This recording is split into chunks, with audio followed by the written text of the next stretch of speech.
अब आत्मदेव के परिवार में गैया बछड़ा जन्म दिया है, बछड़ा की जगह में एक मनुष्य का बाल का जन्म दिया है। सब लोग देखने के लिए आए, भीड़ हुआ। तो ब्राह्मण लोग वो गैया का जो बच्चा था वो बहुत सुंदर था, उसका शरीर मनुष्य जैसा था परंतु कान गैया जैसा था। गैया का कान लंबा होता है, इसीलिए ब्राह्मण के द्वारा वो बालक का नाम रखा गया गोकर्ण। बोले श्री गोकर्ण महाराज की जय। भागवत में ऋषि गोकर्ण की कथा दिया गया है, आप ध्यान दे करके सुनिए। ये गोकर्ण ऋषि, इनकी माँ है गैया और पिता है ब्राह्मण आत्मदेव। क्यों गैया जिसकी है वही उसका मालिक माना जाएगा। और धुंधुली का जो बेटा था वो तो उसका बेटा नहीं था, उसका छोटी बहन का बेटा है, उसका नाम रखा गया धुंधुकारी। तो धुंधुकारी और गोकर्ण ये दोनों एक साथ में खेलना, बैठना, खाना पीना एक साथ में सब करते थे। तो धुंधुकारी बड़ा दुष्ट था, वो बच्चों को पीटता था, किसके घर में जाकर के आग लगा देता था, छोटे छोटे बच्चों को लेकर के कुआं में डाल देता था। और ये गोकर्ण बड़े पंडित थे, ज्ञानी थे, संत थे। और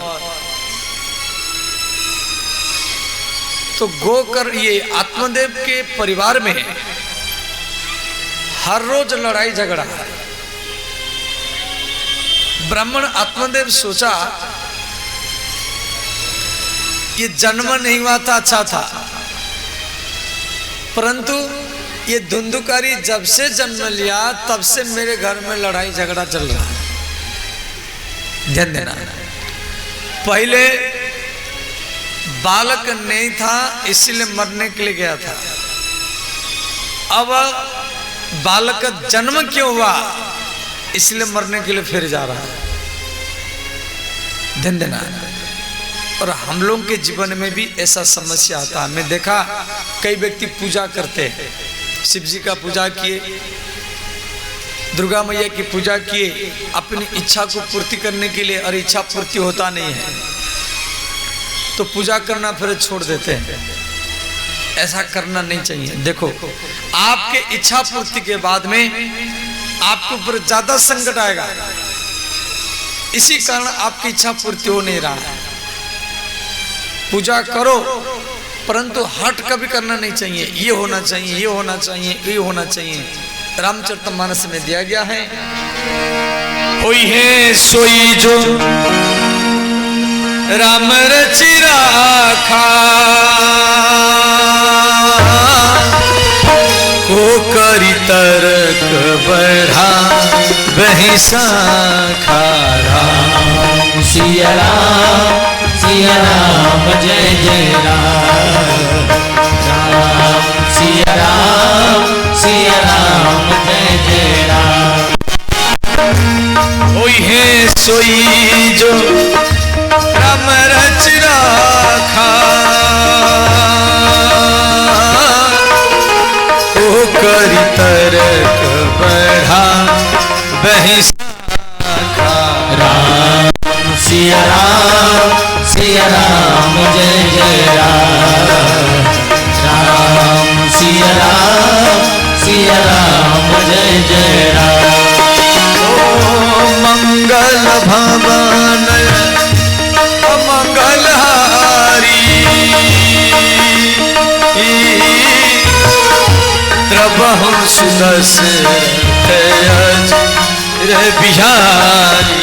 राम सिया राम जय जय राम, राम सिया राम जय जय राम। सब गाइए, दोनों हाथ उठा कर गाइए।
आत्मदेव मरने के लिए फिर सोचा।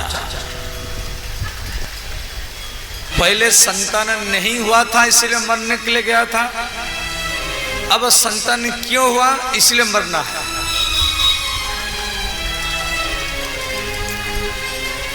तो उस समय जो गैया का बेटा जो गोकर्ण है वो अपने पिता को समझाए, बोले पिताजी आप क्या सोच रहे हैं।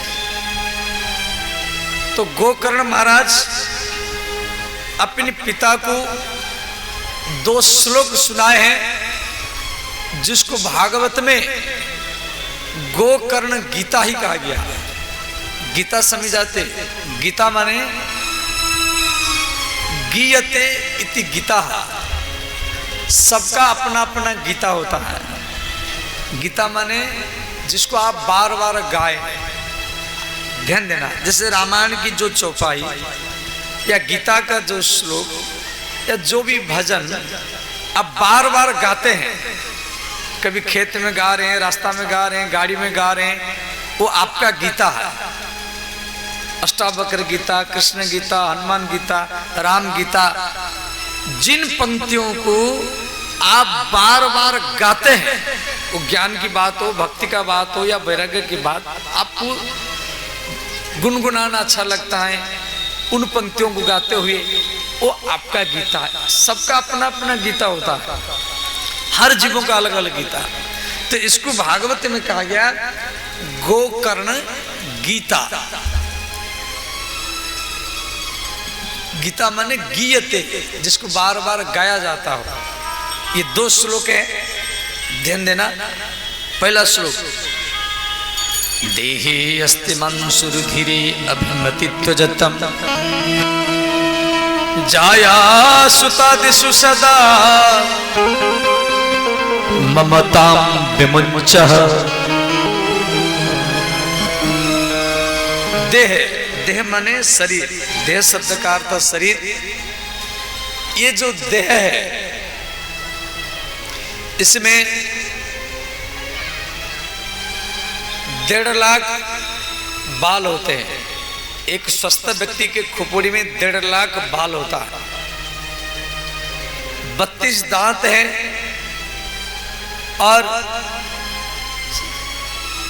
इसमें 6-7 लीटर खून होता है, 50 पल कप होता है, पीत होता है, मांस है और रक्त है, मजा है, हड्डी है, वीर्य है और मलमूत्र भी है। शरीर में मलमूत्र भी है और उसके ऊपर एक चमड़ा का ढक्कन है। और ये शरीर, ये देह कभी किसका माने कोई लेके नहीं जाता। और जैसे कोई व्यक्ति मर गया तो मरने के बाद में हम उसको कंधा में लेकर के जाते हैं, राम नाम सत्य सबकी यही गत्य है। तो उस समय कुछ लोग में देखा वो मुर्दा के ऊपर रुपया लुटाते हैं। 1 रुपया, 2 रुपया, 5 रुपया की सिक्का लुटाते हैं, मखाना लुटाते हैं, बतासा लुटाते हैं। अब जो शरीर को हम कंधा में लेकर के जा रहे हैं उसके ऊपर रुपया लुटा जा रहा है और रुपया उसके छाती में पड़ा है, हाथ के अगल बगल में पड़ा है, परंतु 1 भी रुपया वो उठा नहीं पा रहा। वो 1 भी रुपया उठा नहीं पा रहा। जिस रुपया को इकट्ठा करने के लिए, जिस धन को इकट्ठा करने के लिए सारा जिंदगी लगाया, आज वो समाज को शिक्षा देता हुआ जा रहा है जो वही धन, वही रुपया मेरे छाती में पड़ा हुआ है, फिर भी मैं उठा नहीं पा रहा। तो शरीर का 3 गति है। शरीर को जलाएंगे तो शरीर राख बनेगा, भस्म बनेगा। यदि जलाएंगे नहीं, जैसे मुसलमान लोग जमीन में गाड़ देते हैं, ऐसे गाड़ देंगे तो छोटा छोटा कीड़ा बनेगा। यदि जलाएंगे नहीं, गाड़ेंगे नहीं, ऐसे फेंक देंगे तो कुत्ते सुगर खाएंगे, उनका मलमूत्र बनेगा। जल में फेंकेंगे तो कछुआ मछली खाएंगे तो उनका मलमूत्र बनेगा। तो शरीर का 3 गति है, समझ गए? जलाएंगे तो राख बनेगा, जमीन में गाड़ेंगे तो छोटा छोटा कीड़ा बनेगा, यदि जलाएंगे नहीं, गाड़ेंगे नहीं, ऐसे फेंक देंगे तो कुत्ते और सुगर खाएंगे तो उनका मलमूत्र बनेगा। तो ये शरीर अनित्य है, ये किसका साथ देता नहीं है। देहे अस्ति मंसुरुधिरे अभिमति त्यजतम। अब पत्नी सोचती है ये मेरा पति का शरीर है, बच्चे सोचते हैं ये मेरे पिता है। अब जिस शरीर को आप पिता बोलते थे या पति बोलते थे या पत्नी बोलते थे, ध्यान देना, तो ध्यान देंगे तो समझ में आएगा। जिस शरीर को पिता बोलते थे, पत्नी बोलते थे या बेटा बोलते थे, उस शरीर, उस देह आपके घर में है, तो आप क्यों रोते हैं? रोना तो नहीं चाहिए भाई, रोना तो नहीं चाहिए।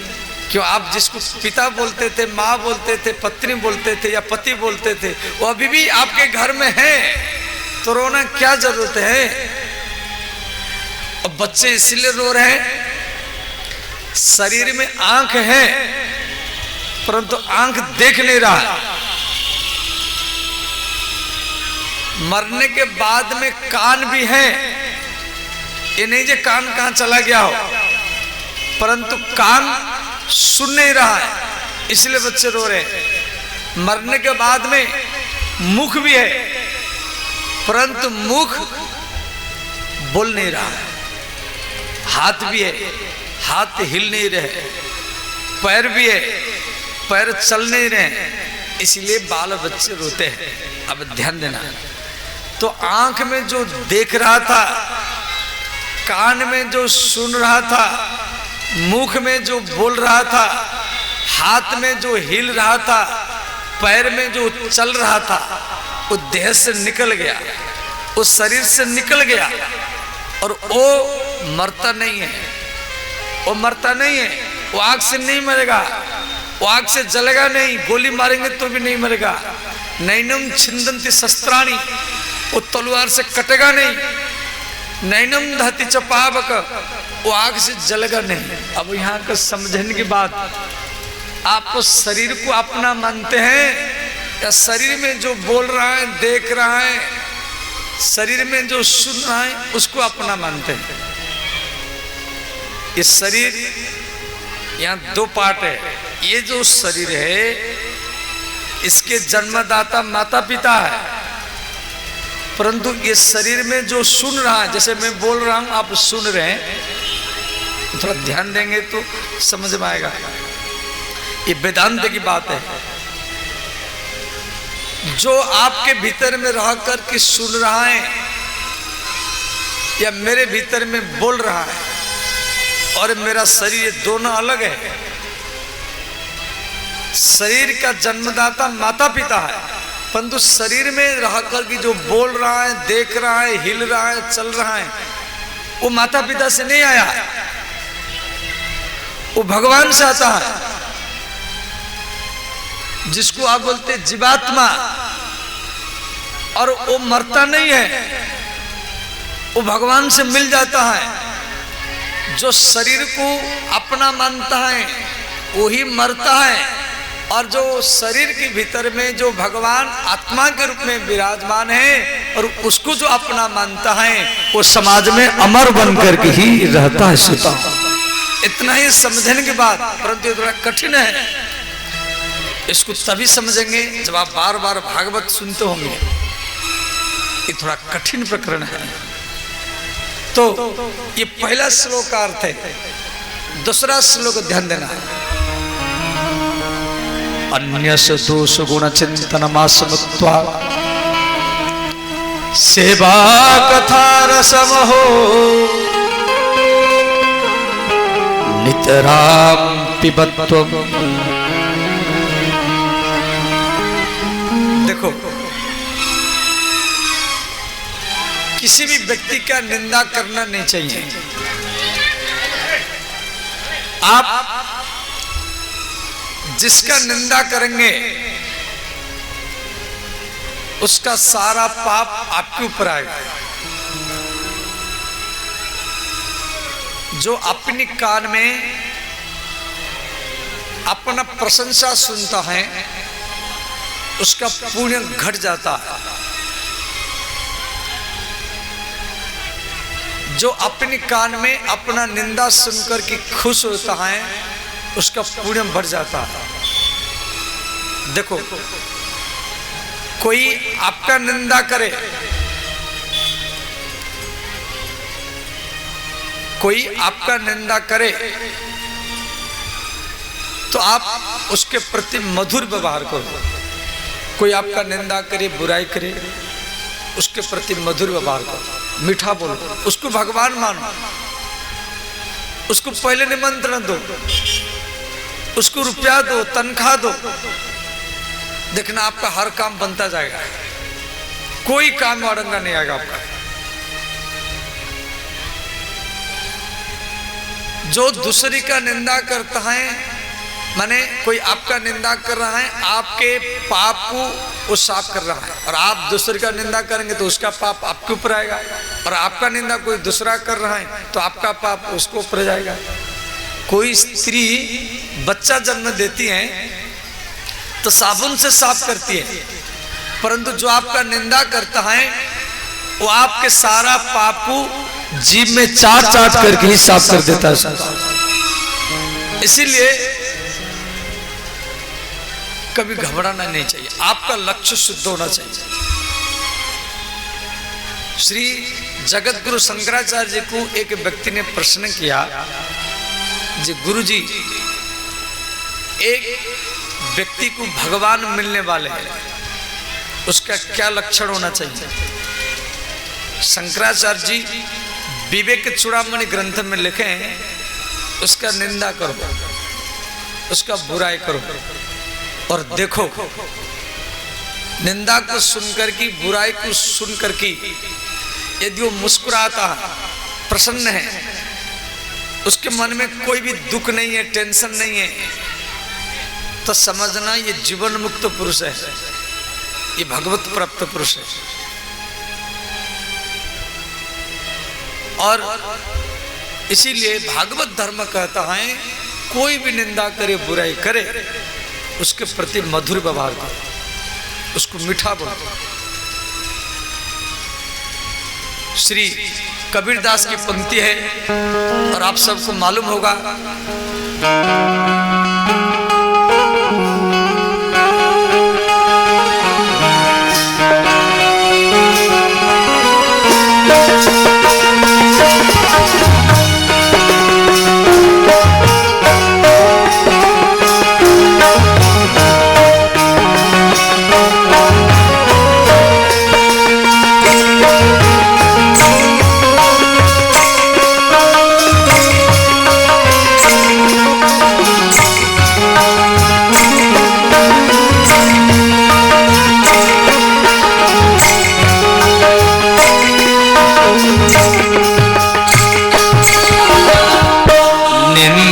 नियरे राखिए आंगन कुटी छवा,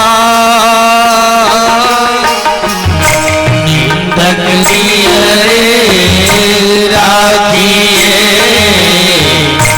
आंगन कुटी छवा, निंदक नियरे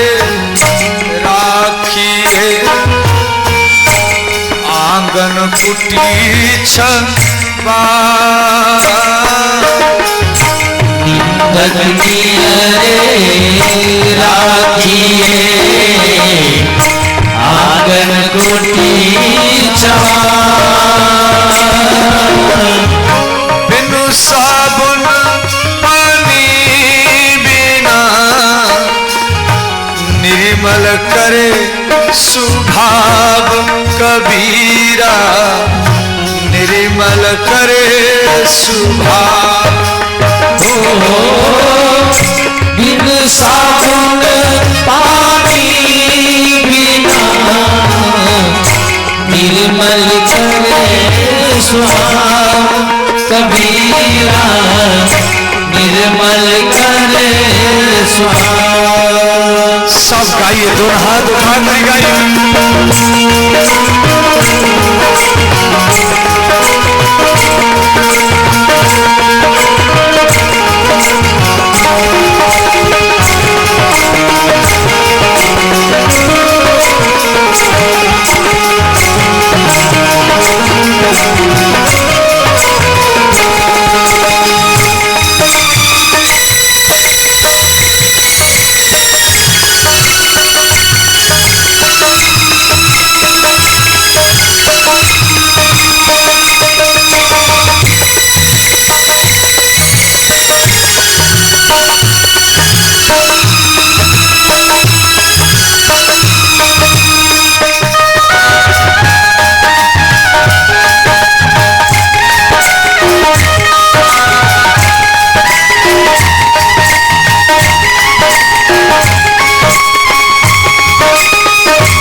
भावना हो तो भावना बेकार, भावना में भावना हो तो भावना बेकार, भावना में भावना हो तो भावना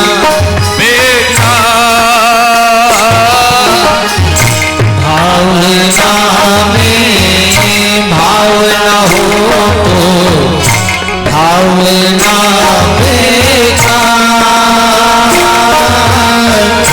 भावना में भाव हो तो भव से बेड़ा पार कबीरा, भव से बेड़ा पार भावना में भाव हो तो भव से बेड़ा पार कबीरा, भव से बेड़ा पार। हर हर महादेव।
कबीरदास जी लिखे हैं, मैं सिर्फ उसका अर्थ कर रहा, हम नहीं बोले हैं, ध्यान देना है।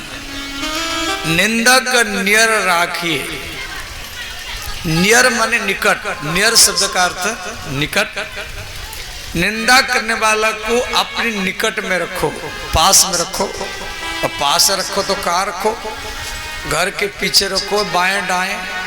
कबीरदास जी बोले नहीं नहीं, बाएं दाएं मत रखो, पीछे मत रखो, आंगन। निंदक नियर राखिए आंगन, उसको आंगना में रखो। तो आंगना में कैसे रखेंगे? कुटी छबाए अपनी आंगना में निंदा करने वाला के लिए एक कुटिया बना दो, एक कमरा बना दो। जब उसको फ्री में, फ्री फोकट में कमरा मिलेगा तो रहेगा, क्यों नहीं रहेगा? रहेगा। निंदा करने वाला को घर के बाएं दाएं पीछे मत रखो, उसको आंगना में एक कमरा बनाओ, जैसे बेडरूम, किचन रूम, अतिथि रूम, अभ्यागत रूम, उसके लिए भी एक कमरा बना दो और वो भी घर के सामने होना चाहिए। निंदक नियर राखिए आंगन, कुटी छबाए, उसके लिए कुटिया बना दो, माने घर बना दो। इसे होगा क्या? जैसे आप घर से निकलेंगे वो आपका निंदा करेगा, आपका विरोध करेगा, आपका बुराई करेगा, आपको कुछ बोलना नहीं है, सिर्फ सहन करना है, बस सिर्फ सहन करना है। और यदि ऐसा स्वभाव आपका बन गया, आपको वृंदावन, अयोध्या, काशी जाना नहीं पड़ेगा और उसी घर में आपको भगवान स्वयं आकर के आपको दर्शन देंगे स्वतः। परंतु ये थोड़ा कठिन है। ये साधुओं के लिए तो ठीक है, हम लोग तो उल्टा करते, कोई थोड़ा सा निंदा बुराई कर दिया हम भी दो सारी गाली सुना देते हैं, क्या हम कम है आपसे? तो कैसे भगवान मिलेंगे? देखो, भगवान को पाने के लिए आप जितना लालायित है, भगवान आपको दर्शन देने के लिए 1000 गुना लालायित है। परंतु आपके अंदर में लालसा तो हो, भगवान को पाने का लालसा हो, जिज्ञासा हो, उत्कंठा हो, इच्छा हो, तड़पण हो, बेचैन हो, अथा तो ब्रह्म जिज्ञासा। देखो, आप भीतर से जिसका होंगे ना, आपका मन उधर भागेगा। ध्यान देना, आप भीतर से, यदि आप भीतर से बच्चों के होंगे, आपका मन हरदम बच्चों की ओर भागेगा। यदि आप भीतर से किसी स्त्री का होंगे तो आपका मन स्त्री की ओर भागेगा। कुछ भी करो, आप शिवलिंग में जल चढ़ाओ या देवघर में जाएगी बोल बम लेके जाओ, कुछ भी कर लो, उधर ही मन भागेगा। आप जिसी का होंगे भीतर से, आप भीतर से किसी पुरुष का होंगे तो आपका मन पुरुष की ओर भागेगा। भले आप कुछ भी कर लो, छठ पूजा कर लो या नवरात्र व्रत कर लो, तो भी देवी मैया आपको दर्शन देगी तो आप बोलेंगे मुझे वो चाहिए, तो आपका मन उधर है। आप भीतर से रुपया के होंगे तो मन रुपया की ओर भागेगा, स्त्री का होंगे तो मन स्त्री की ओर भागेगा, पुरुष का होंगे तो मन पुरुष की ओर भागेगा, बच्चों के होंगे तो मन बच्चों की ओर भागेगा, और यदि आप भीतर से भगवान का होंगे तो मन भगवान की ओर ही भागेगा। अब अपने मन को टटोलो, अपने मन को पकड़ो, जा भीतर से आप है किसका। देखो, ये भागवत धर्म है, भागवत धर्म सर्वोत्तम धर्म है। आप जब भागवत ढंग से श्रवण कर लेंगे तो आपको एक नया जिंदगी जैसे लगेगा। तो श्री ब्राह्मण आत्मदेव को गैया का बेटा गोकर्ण ये 2 श्लोक सुनाया तो आत्मदेव को वैराग्य हुआ। गोकर्ण ने कहा, पिताजी आप आत्महत्या नहीं करना है, आप जाकर के भगवान का भजन करो। तो आत्मदेव ने क्या क्या घर द्वार छोड़कर कि चित्रकूट में जाकर के रहा, वहां भागवत पाठ करता हुआ, भागवत की 10वें स्कंद कृष्ण चरित्र है, 10वें स्कंद में 90 अध्याय है। वो कृष्ण चरित्र पाठ करके फिर भगवत धाम को प्राप्त हुआ। इधर गोकर्ण महाराज वो भी घर द्वार छोड़ करके आपके बिहार में गया तीर्थ में आकर के निवास किए। अब घर में कौन रहा? धुंधुकारी रहा और उसकी माँ धुंधुली रहा। धुंधुकारी ने क्या किया? 5 वेश्या को ला करके रखा। उसकी माँ विरोध किया तो धुंधुकारी अपनी माँ को पिटाई किया। वो बेचारी कुआं में गिर करके आत्महत्या किया। और ये 5 वेश्या मन ने विचार किए ये कब तक हमको चोरी करके खिलाएंगे, पकड़ा जाएंगे, हम भी पकड़ा जाएंगे। तो 5 वेश्या रात में क्या किए? धुंधुकारी को बांध दिए। वो चिल्लाया बचाओ बचाओ, तो उसके मुख में आग भर दिए और तड़पा तड़पा करके उसको मार दिए। जमीन में गड्ढा खोद के घर में गड्ढा खोद के गाड़ दिए। किसको मालूम नहीं पड़ा। जो संपत्ति था सब ले गए। धुंधुकारी भूत बन गया, प्रेत बन गया। गोकर्ण महाराज गया में है, उनको भी मालूम पड़ गया जो 5 वेश्या मेरे भाई को मार दिए। वो अपने भाई के लिए गया में 100 बार पिंडदान किए। 100 बार, एक बार नहीं 100 बार पिंडदान किए। जननी जन्मभूमि से स्वर्गादपि गरीयसी, जन्मभूमि स्वर्ग से भी महान होता है। तो गोकर्ण महाराज अपनी माँ माने गैया को, इनके माँ गैया है, और जन्मभूमि को दर्शन करने के लिए गए। ना गैया है ना घर में कोई है, कोई नहीं है। तो गोकर्ण महाराज एक खाट लगा करके रात में लेट गए। तो ये भूत ने क्या किया? कई भैंसा का रूप, कई बकरा का रूप, कई गधा का रूप में इनको भयभीत किया। परंतु गोकर्ण महाराज भयभीत नहीं हुए। देखो, जो दूसरे को भय देता है उसको दूसरी से भय लगता है। अब जो किसी को जीवन में भय नहीं दिया उसको किसी से भय नहीं लगता। तो गोकर्ण महाराज भयभीत नहीं हुए। गोकर्ण महाराज क्या किए? गैया का बेटा है, थोड़ा सा जल लिए, गायत्री मंत्र अभिमंत्रित करके वो भूत को ऊपर छीटे। फिर वो भूत बोलने लगा। श्री प्रेतोवाच अहम भ्राता त्वदस्मि धुंधुकारिति नामतः स्वकीयो नैव दोषेण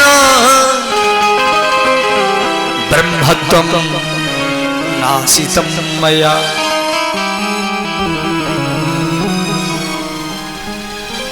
प्रेत ने कहा मैं आपका भाई धुंधुकारी हूं, अपने पाप के कारण प्रेत बना हुआ। गोकर्ण महाराज बोले भैया मैं आपके लिए गया में 100 बार पिंडदान कर चुका हूं, क्या आपकी सदगति नहीं हुआ?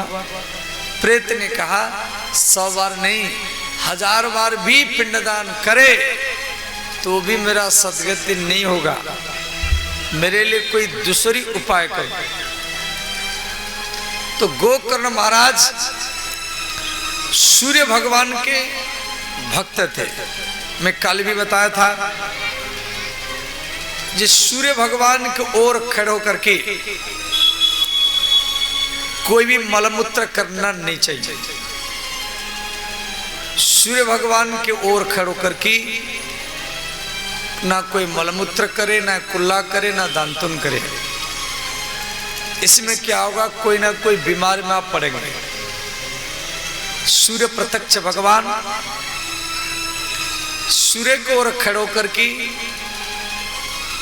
आप हवन यज्ञ भजन होम आदि करने से आप निरोग रहेंगे। तो भगवान सूर्य गोकर्ण को बोले आप अपने भाई के लिए भागवत कथा बैठाओ, तभी इनका सदगति होगा।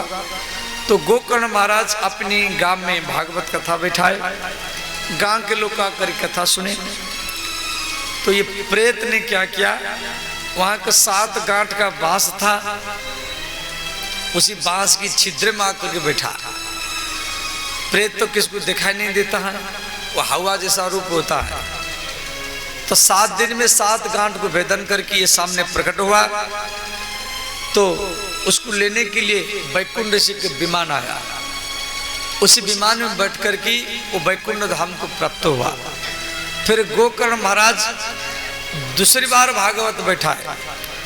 तो उसी भागवत कथा में उसमें भगवान श्री कृष्ण प्रकट हुए। बोलिए श्री कृष्ण चंद्र भगवान की जय। श्रीमद् भागवत महापुराण की जय। श्री गोकर्ण महाराज की जय।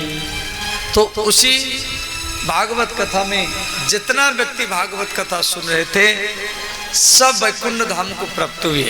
भागवत में दिया गया है जिस प्रकार राम जी के साथ में अयोध्यावासी गए थे, उसी प्रकार श्री कृष्ण के साथ वो भागवत पंडाल में जितना व्यक्ति थे सब बैठ करके विमान में बैठ करके भगवत धाम को प्राप्त हुए।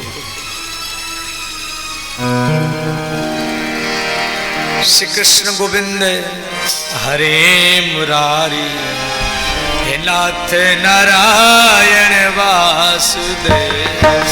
श्री कृष्ण गोविंद हरे मुरारी हे नाथ नारायण वासुदेवा। सब गाइए, दोनों हाथ उठा करके हे नाथ नारायण वासुदेवा। हे नाथ नारायण वासुदेवा। हे नाथ नारायण वासुदेवा। हे नाथ नारायण वासुदेवा। हे नाथ नारायण वासुदेवा। हे नाथ नारायण वासुदेवा। हे नाथ नारायण वासुदेवा। हे नाथ नारायण वासुदेवा। हे नाथ नारायण वासुदेवा। हे नाथ नारायण वासुदेवा। हे नाथ नारायण वासुदेवा। हे नाथ नारायण वासुदेवा। हे नाथ नारायण वासुदेवा। हे नाथ नारायण वासुदेवा। हे नाथ नारायण वासुदेवा। हे सभी नारायण वासुदेवा। हे नाथ नारायण वासुदेवा। हे नाथ नारायण वासुदेवा। हे नाथ नारायण वासुदेवा। हे नाथ नारायण वासुदेवा। श्री कृष्ण गोविंद हरे मुरारी हे नाथ नारायण वासुदेवा। श्री कृष्ण गोविंद हरे मुरारी हे नाथ नारायण वासुदेवा। हे नाथ नारायण वासुदेवा। हे नाथ नारायण वासुदेवा। हे नाथ नारायण वासुदेवा। सब गाइए, दोनों हाथ उठा करके नारायण वासुदेवा। हे नाथ नारायण वासुदेवा। हे नाथ नारायण वासुदेवा। हे नाथ नारायण वासुदेवा। हे नाथ नारायण वासुदेवा। हे नाथ नारायण वासुदेवा। हे नाथ नारायण वासुदेवा। हे नाथ नारायण वासुदेवा। हे नाथ नारायण वासुदेवा। हे नाथ नारायण वासुदेवा। हे नाथ